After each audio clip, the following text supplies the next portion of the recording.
आरोग्य शिबिरात आपल्या प्रभाग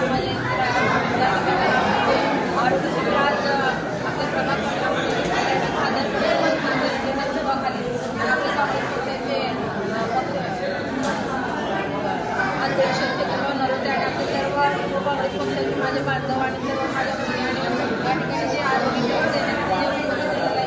ते डॉक्टर महापालिकेचे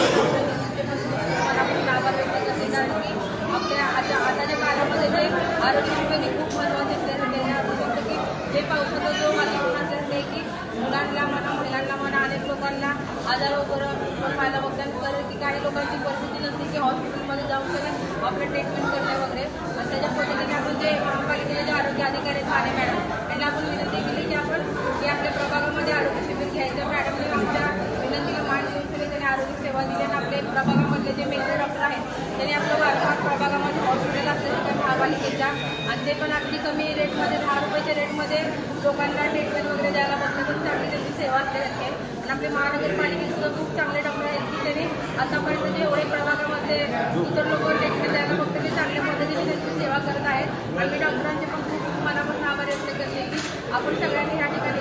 जे लहान मुलं आहेत आंबेडकर हायस्कूलचे म्हणा 10 नंबर शाळेचे म्हणा जे प्रभाग 15 मध्ये जे अनेक नागरिक आहेत त्यांना आपण जे आरोग्य सेवा द्यायचं आपण काम करत आहे आणि आम्ही असंच काम करत राहील. आणि आमच्या काँग्रेस पक्षाच्या तर्फे आमचे सर्व काँग्रेस कार्यकर्ते आम्ही रस्त्यावर फिरून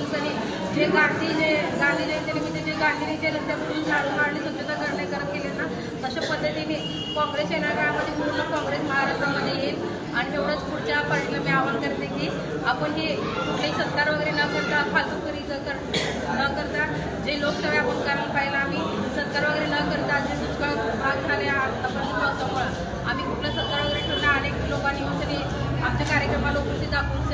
आपण शिबिराचा लाभ घ्यावा आणि आमच्या पूर्ण नागरिकांना आमच्या सर्व डॉक्टर लोकांना शुभेच्छा द्या. एवढेच बोलून 2 शब्दांमध्ये जय हिंद जय महाराष्ट्र.